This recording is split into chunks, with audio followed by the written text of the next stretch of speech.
Ladies and gentlemen, for Thursday night's No Comedy, please give a round of applause for your host, James Quesada!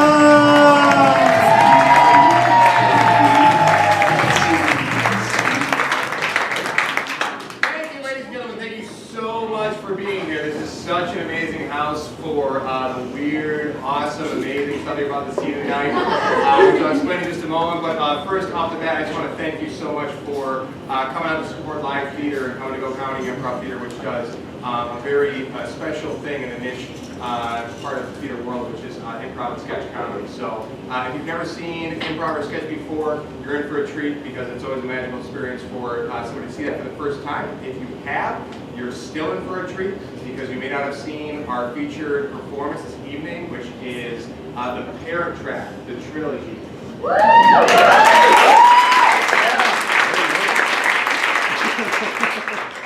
A brief history of what the Parent Trap is, just so we're all on board with what we're about to see. So I'll start by explaining that we have a show at Go Comedy called the Matt Haas Variety Show. It happens the last Friday of every month in our program, and it is a fully produced variety show with a live band hosted by our good friend and beloved Matt Haas, who does all sorts of amazing work here at the theater. And it's open to really any sort of creative project that people want to put up in variety show style, like 5-ish minute chunks. And back in November last year, Nicole and Julia, who are the duo that will perform for you the Parent Trap Trilogy, they found out they both shared a love growing up of the Lindsay Lohan version of so they wanted to perform something that paid tribute to that. They wrote it, and they wrote so much and so passionately that they discovered they had enough they couldn't possibly do it in short enough time to fit into the variety show. So they broke it up into 3 installations over the course of the past 5 months. And have released those throughout the with the Matt Haas Variety Show each month, barring the months they were unavailable to do. So they premiered their concluding chapter of that trilogy last month. And due to the fanfare and success of that, they have been given their own night tonight to feature that performance. So you're going to see 3 parts that have been performed on single nights throughout the past 5 months in one night tonight. I'll let the performance beyond that speak for itself. It's epic. Other than that, we do have in between each part, after part 1, you're going to see an improv troupe. So while the Parent Trap Trilogy is, not only is it not improvised, it's very written and very rehearsed. They put a lot of time and effort into the details of performance and fun that goes behind their showcase. But the troupes that you see in between those parts of the trilogy are entirely improvised, so unscripted. So I just want you to be prepared to shift gears. Things are written different than things where we get on stage don't know what the fuck is going on. So we have 2 great troupes for you tonight that will perform in between those parts of the 3-part trilogy. Strap yourselves in, it's going to be a blast. And without any further ado, please give a warm welcome to part 1 of the Parent Trap.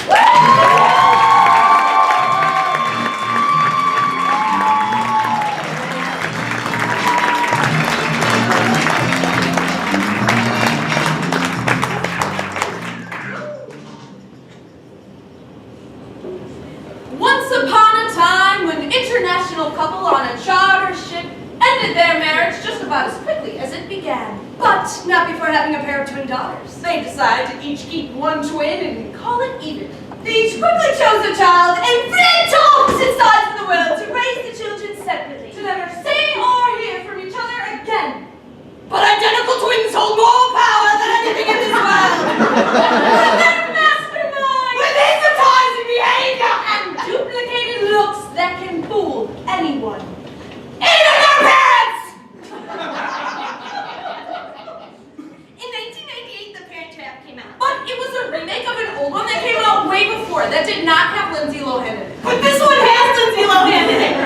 Though separated at birth because their parents filed found two twin girls. And these mystical powers help them understand their sisterhood in The Parent Trap, Part 1, Fellowship of the Tweens. Okay, so the scene is set at Camp Walden, summer camp for girls, where we meet our dual protagonists. First up, Miss Hallie Parker. Now, when I was 7 and watching this movie, she was everything I wanted to be. She gets to camp and enters like a badass! In her jean jacket and sunglasses looking California as hell. Great! I found my bag. Now the question is, how do I get it out? And girl! Wow! So now that's my kind of woman. Next up, Annie James. Now, she looks straight up like a British version of an American Girl doll. She gets to camp in a stretch limo with her butler, like a fucking snob. But she's not. Wait, she's not. She's super cool, and so is her butler, Martin. And they have this awesome secret handshake that also becomes a crucial plot device. And it goes exactly like this. See you in 8 weeks, Mario pal. I miss you already. Shake, 2, 3, 4, you, me. Baseball handshake, fishy, fishy. Up and down the ladder. Head, count, stop, switch, and shake.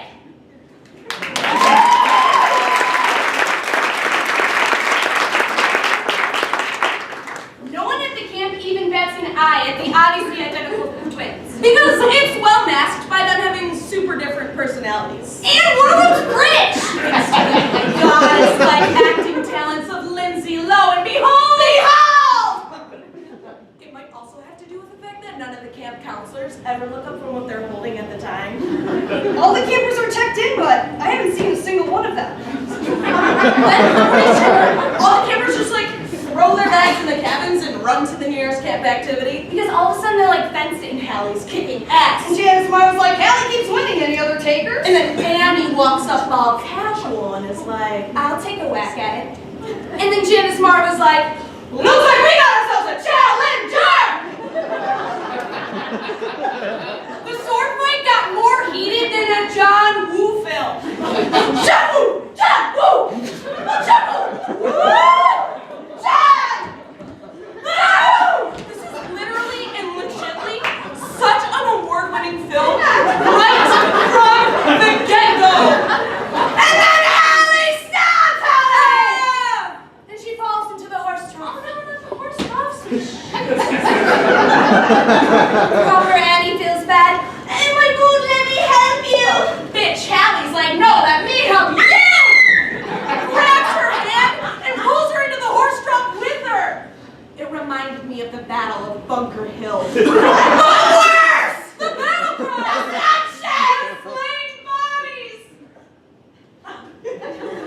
So the epic battle is completed and the girls remove their helmets to begrudgingly shake hands. Imagine wearing a mask your entire life and then finally taking it off, realizing you are not alone. There is more than one of you! Ah! And then James Moore was like, girls, Hallie, Annie. Whoa! Everybody was freaking out! Two identical redheads cannot be trusted! Isolation cabin! Now! The devils were marched by chanting commoners to a horrid wooden prison cell known as Isolation cabin. All right, you little mutts! Get into the prison cell! This enraged the twins, causing tense hatred to boil in their tiny and powerful bodies. Left to their own devices with no adult supervision, only one red-headed sorceress can remain alive. Suddenly, the wind blew. Whoosh! Oh no, my picture's of Leo DiCaprio. They had to work together to get the window shut.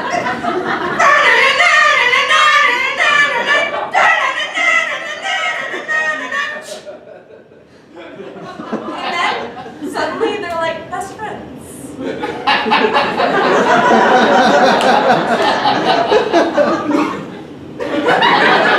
So then they start eating Oreos and peanut butter because they won't like it because they're twins. But they don't know it yet. But they keep talking and they find out more similarities between each other. But Hallie is for sure still totally in denial.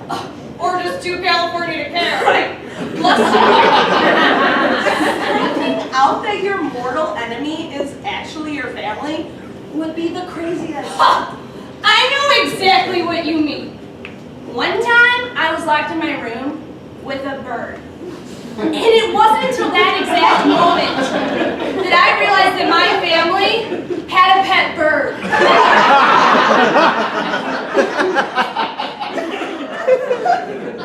But Annie is British, like Sherlock, so she starts to figure it out. Your birthday's October 11th. So is mine. Tons of people were born that day. And we're both the same age. This camp is crawling with 11-year-olds. We both have red hair and freckles. Oh, that's pretty racist. So does less than 2% of the total population.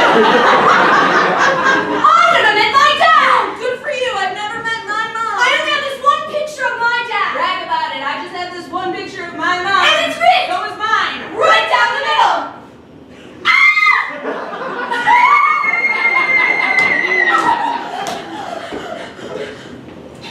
So, if my mom is your mom, and my dad is your dad, and we were both born on October 11th,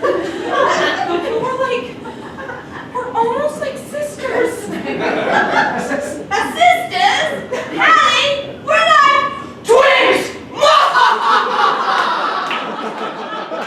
Their time between captivity helped them realize that they have one common goal: to take over the world. Or at least get their parents back together. Which they never actually say is a part of the plan. I know! But like watching it, you're like, it's called the Parent Trap. Of course, that's what's happening. So they come up with this foolproof plan to go back to the other's home and meet their opposite parent. And then, eventually, their parents will have to realize, hey, you're not the one of 2 twin daughters I quickly chose to raise after that divorce. And then they'll have to raise them back together.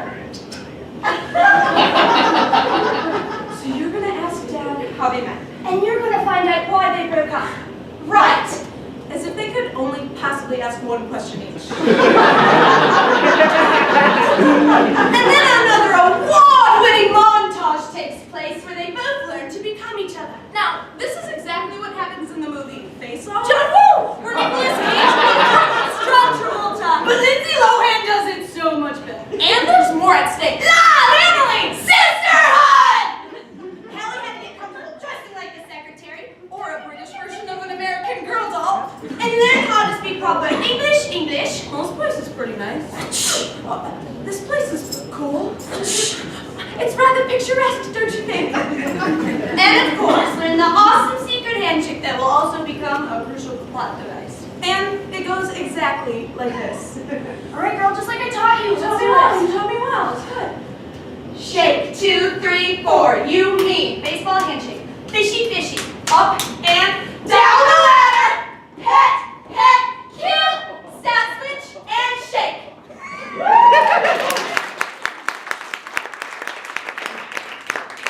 And Annie had to get her hair chopped off with a sharp Blade. Because hair doesn't grow a foot in 8 weeks. Oh. Then she had to learn how to talk like A California badass. She was a lovely gal. She was a nice lady. Now that's my kind of woman. The final step of the transformation was piercing Annie's ears. No, I'm sorry. You must have the wrong number. I will not be angry with this. Shut up, pussy. So now the camp is over, so the girls have to say bye to each other, so they head off. Hallie to London. And Annie to California. Adventure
till one fateful summer at Camp Walden, summer camp for girls. Said, if my mom is your mom, And my dad is your dad. and we were both born on October 11th, And we're like sisters. sisters, Hallie, we're like Twins! After being reunited by the forces of sisterhood, twin girls Hallie Parker and Annie James, devise a foolproof plan to switch places and go back to the other's home. to meet the parent they never knew. And at some point, the parents will have to realize, You're not the one of two twin daughters I quickly chose to raise after that divorce. and then they'll have to bring them back together in The Parent Trap, Part 2, Return of the Twins. Okay, so at this point in the story, Hallie, who has never met her mom, is on her way to London, posing as Annie. And Annie, who's never met her dad, is on her way to Napa, California, posing as Hallie. Okay, I can do this. I'm Annie James, I'm English.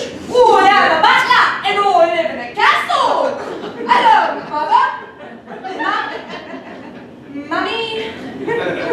Nailing it. Deep breath. Hello, what is up, father man? Hey, daddy, it's your daughter, chick, Hallie. Yo, pops, what's chilling in the wine cellar?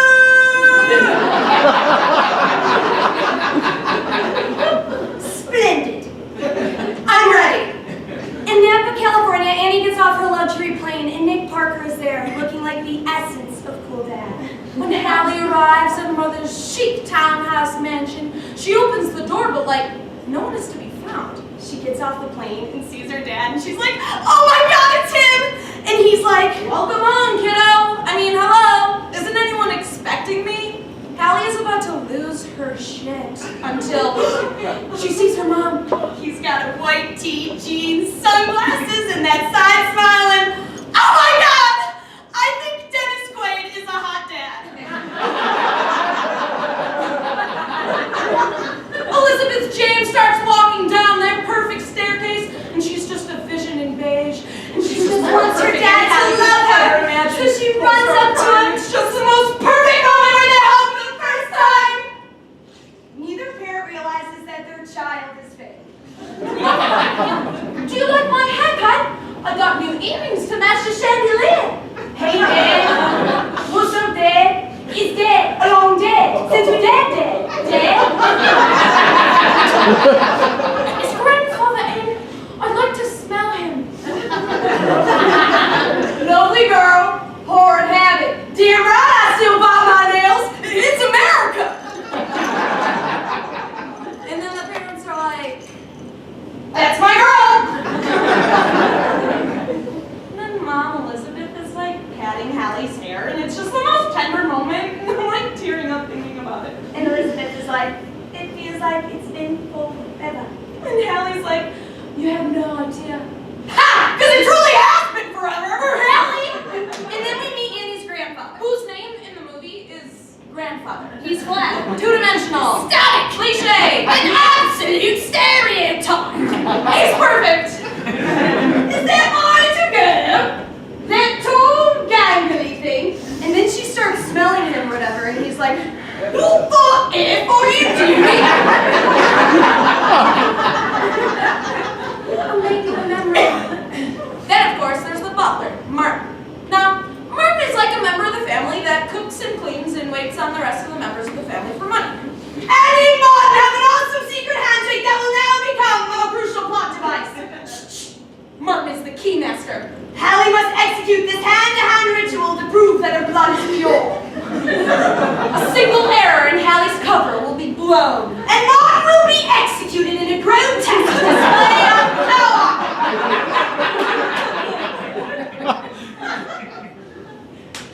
Shake, 2, 3, 4, you, me. Baseball handshake. Fishy, fishy. Up and down the ladder. Hit, you. Stop, switch, and shake.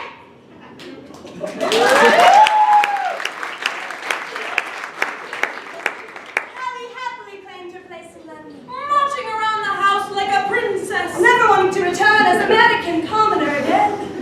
It's a bit dry for a man now, but then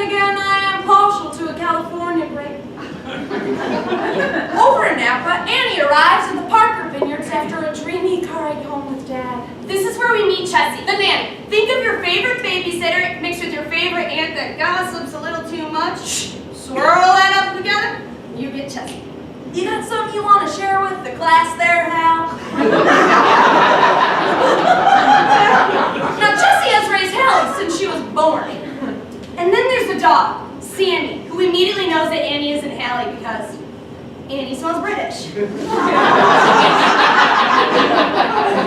What the F are you doing? Annie has a fine British nose herself, and she gets a whiff of trouble in the air. What's that smell? A woman's laughter on the wind. Jessie, who's that woman on food dish? That's your father's publicist. Although if you ask me, I'd say they're in an adult relationship because you're only 11. Her name is Meredith! Meredith was a big, blonde, beastly broad with lipstick. She clearly went through puberty years ago. Annie's red hair flamed as she stared out at the wrench in her plan.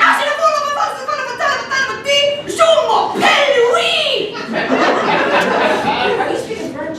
Jessie The gossip queen. was also suspicious of Meredith. I asked myself, what's a girl like her doing with a guy who walks around with his shirt untucked with a cereal bowl full of chili? And then I responded to myself, I figure there are about a million reasons why, and they're all sitting down at the Napa County Bank. This barbaric gold-digging pile of sex appeal was going down. I'm Meredith Blake, and you must be happy. I have heard so much about you. Oh, really? Because I haven't heard anything about you. You must be important enough to mention, too temporary to invest in, or maybe he's just too embarrassed to be associated with someone who looks like they were stitched together on STDs.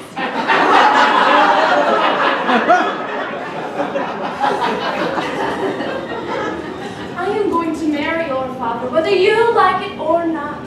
You are no longer the only woman in Nick Parker's life. Gross!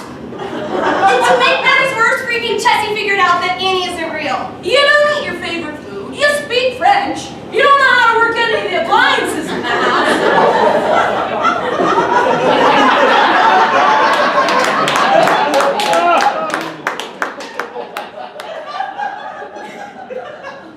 It's almost as if you were. So it's as if I were Annie? You know about Annie? I am Annie! And if you tell anyone, you will die! You're so beautiful! Annie had no idea what to do. She must contact twin sister Hallie. So she used the only piece of technology an 11-year-old British girl in 1998 knew how to use. She sends Hallie a fax.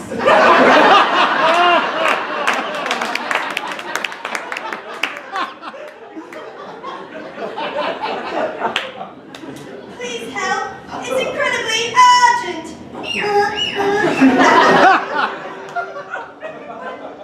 Meeting her mother for the first time fulfilled Hallie's massive aim.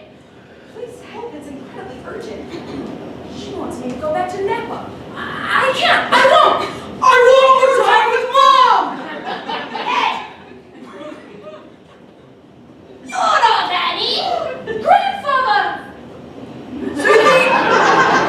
So you think you gotta worry about the parents figuring it out? Nope! The first two people to figure it out is the dog and the grandfather that you think was just an extra called Man That Holds Newspaper.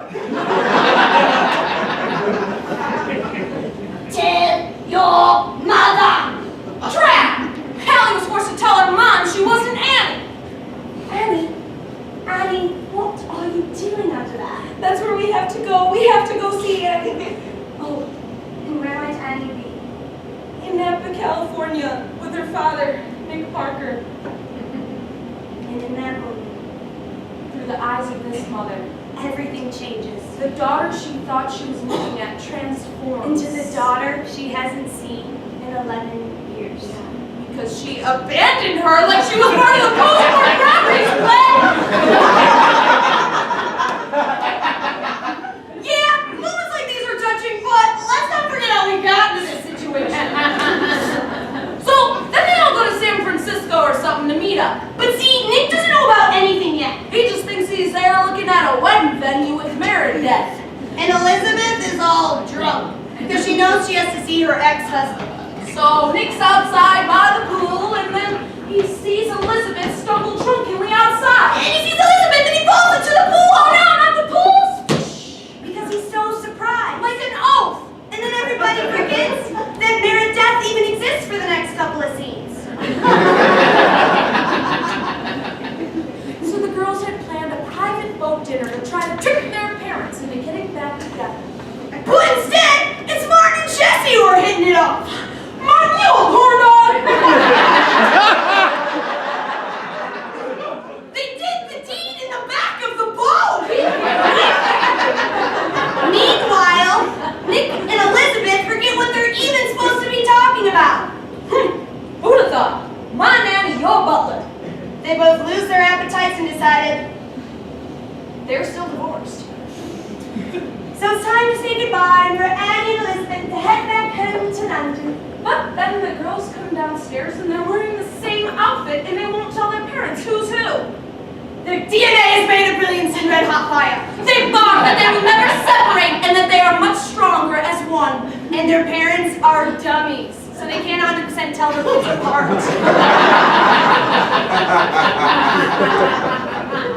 This one's Allie. I'm positive. Are you sure, Dad? Because you wouldn't want to send The wrong kid! All the way back to England! Now would you, Dad? The evil girls flailed their tongues with clever words. I can't tell the difference. Let's just both pick one and call it infant. Not this time! We will all go back to Napa, and all four of us will take part in Hallie and Dad's annual camping trip. Only then will we reveal ourselves!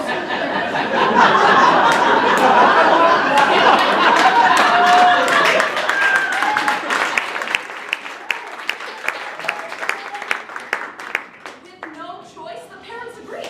The twins were pleased. But then they get there, and at the last minute, Elizabeth is like, You know what?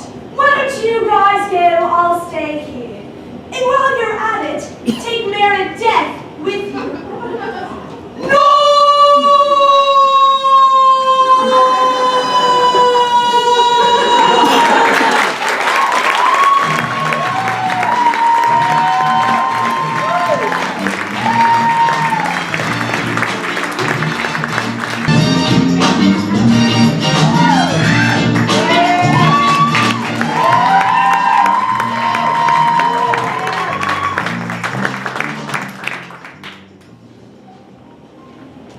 it was supposed to be a happy journey through the Shire with a perfect family of four. A magical setting for the internationally estranged couple to rekindle their love. But it ended up being a perilous trek through the cursed forest of Mordor, California. A place where no love grows. Only a wicked shadow of lust cast by the gold-digging pile of sex appeal known as Meredith Hallie Parker and Annie James are recently reunited twin girls on a mission to get their parents back together. after 11 years 22 and 20 years. of being a family divided. The girls are so close to having the family they've always wanted. But one final boon stands in their way. I'm Meredith Blake, and I'm going to marry your father, whether you like it or not. It's a classic tale of sisterhood versus evil in the concluding chapter of The Parent Trap! Part 3. Desolation of Meredith!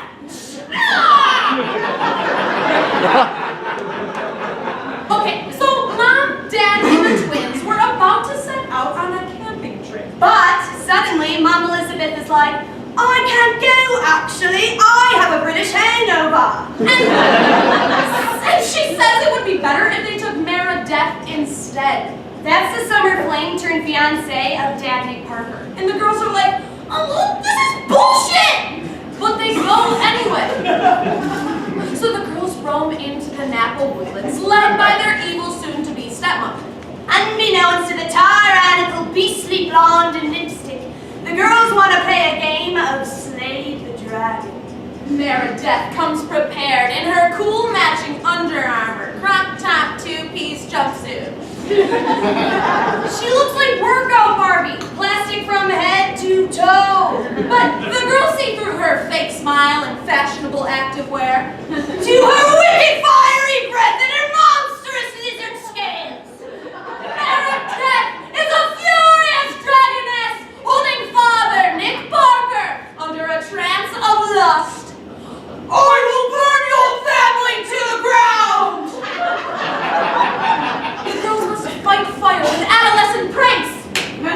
grab Meredith's bag and fill it with tons of rocks to bend her spine in half.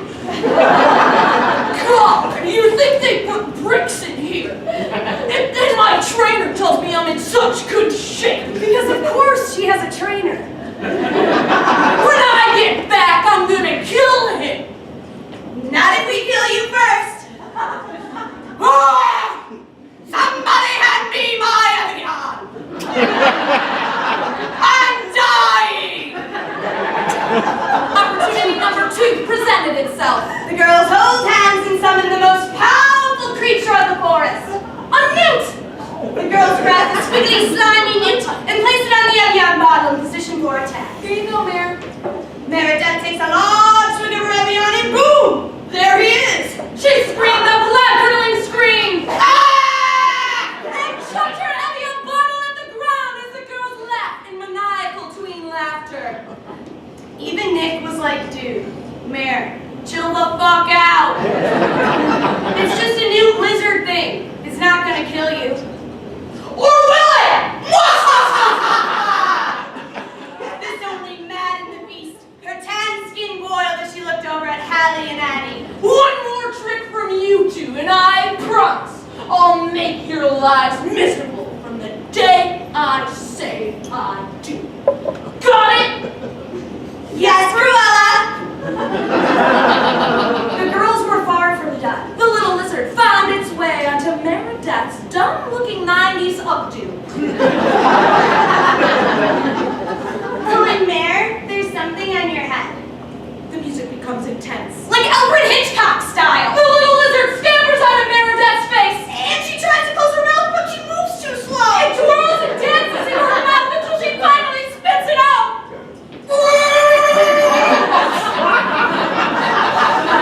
Then Mr. Nick winks at the girls and scampers off. Meredith spat until a forest fire 1,000,000 miles wide emerged.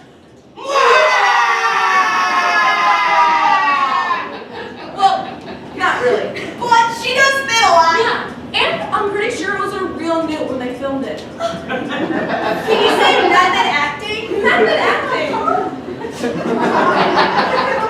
the girls decide to put a break to their warfare tactics so the gang can make it to the campsite by sundown. As the fire rages, Hallie and Annie concoct a secret potion to summon their mosquito friends in the forest.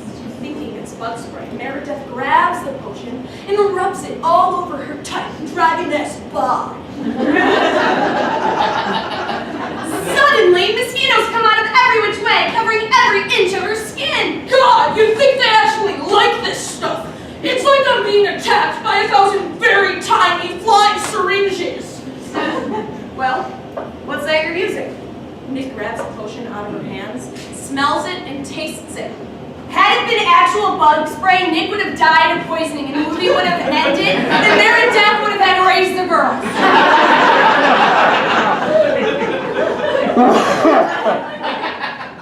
This is straight sugar water. Where'd you get this stuff?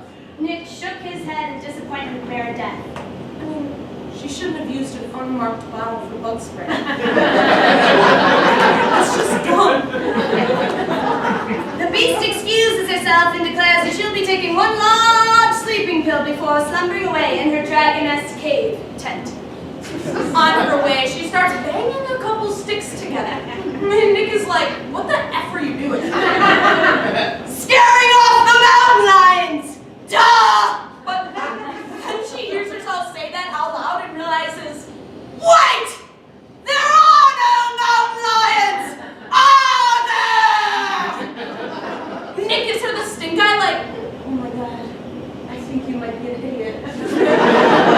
But before he can make fun of her, she sticks her dragoness tongue down his throat! The girls watch in horror as their dad makes out with the monster. Her power over him is renewed as the wretched villain slinks off to sleep. Under cover of nightfall, the girls sneak into Meredith's tent and pull the dragoness out of her lair. Because, of course, she brings a friggin' air mattress to sleep on. They pull her out to the dark, open waters And push her dumbass out.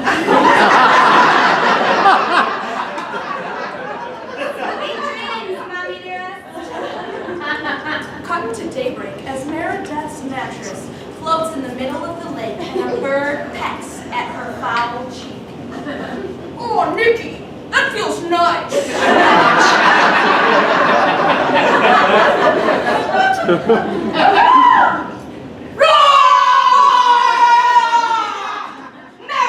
flailed and chicken danced with all her might. She loses her balance and goes straight to the lake water.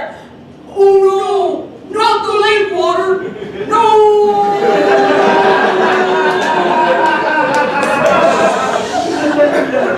Meredith swam all the way back to shore, even though she had a perfectly good raft with her.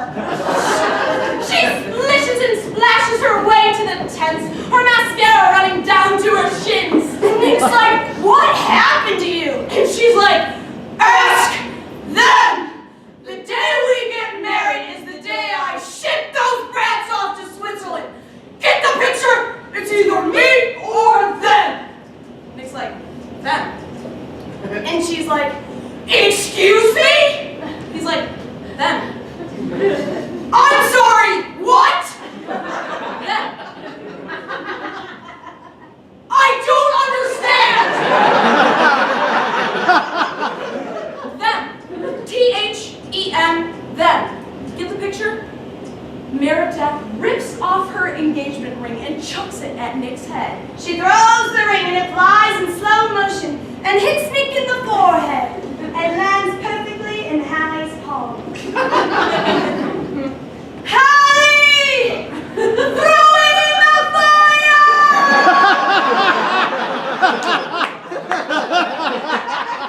Hallie, please! It must be destroyed! The ring is mine! Mine alone, Annie! It's my precious. Hallie, no! Phew! So then they all make it back to the vineyard, sans Meredith. And Mom Elizabeth is all cool and British like, back so soon. And Nick is like, why don't you tell her what you did? Well, we played a couple of harmless tricks on Meredith. And almost murdered her by pushing her out to the lake in the dead of night. With no life jacket while she was unconscious on sleeping pills.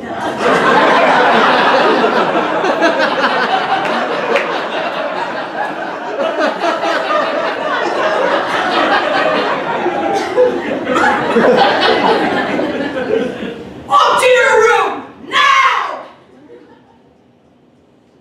Remind me to think that one day. You could tell by the look in Elizabeth's eye that she knew the camping trip would break up Nick's relationship. After dinner, they go down to the wine cellar. Years ago, they opened up a bottle of wine well before it was ready.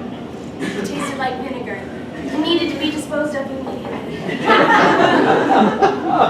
But they got drunk on it anyway. Gave birth to babies.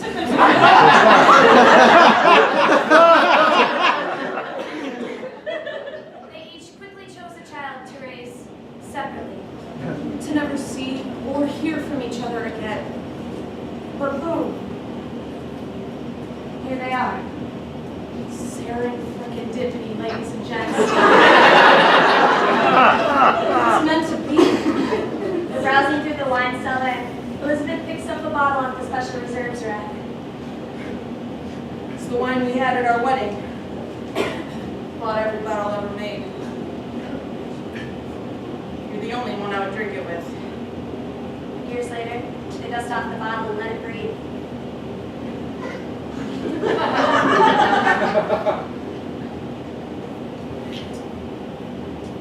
It tasted like a strong marriage.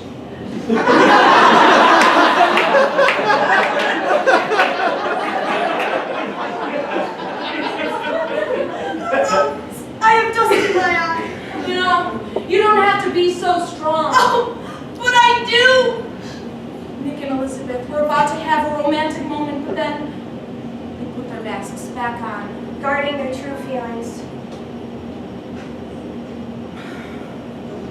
So then, in the morning, the family has to part ways again. For real this time. Elizabeth, strong and confident on the outside, is heartbroken on the inside. Nick, spaced out, stares at the girls, still unsure which one is Hallie.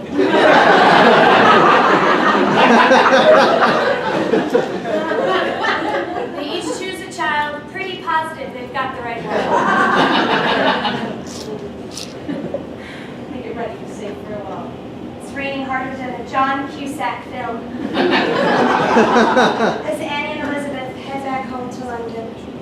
And everyone is so sad.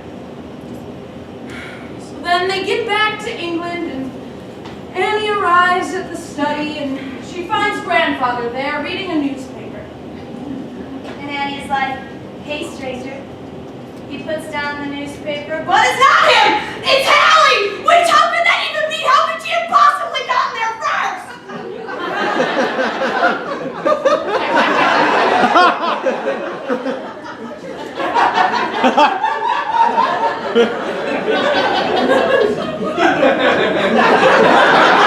And Hallie's like, "Hey guys, did you know that the Concorde gets you there in half the time?" Side note, the Concorde is a real passenger jet from the 90s that traveled at twice the speed of sound. Now that's fast.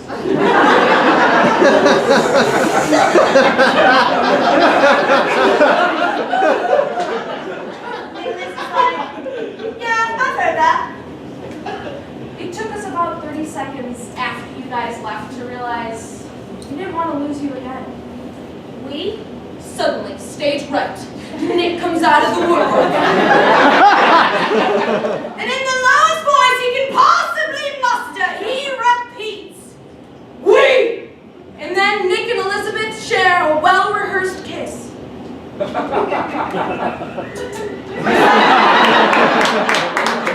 the international couple with rejuvenated love, renew their marriage on a charter ship, but not without their beautiful twin daughters. they decide to be one family forever and always and call it even. They choose to love and raise their children together. Never having to resolve the issue of which side of the world they would all live on.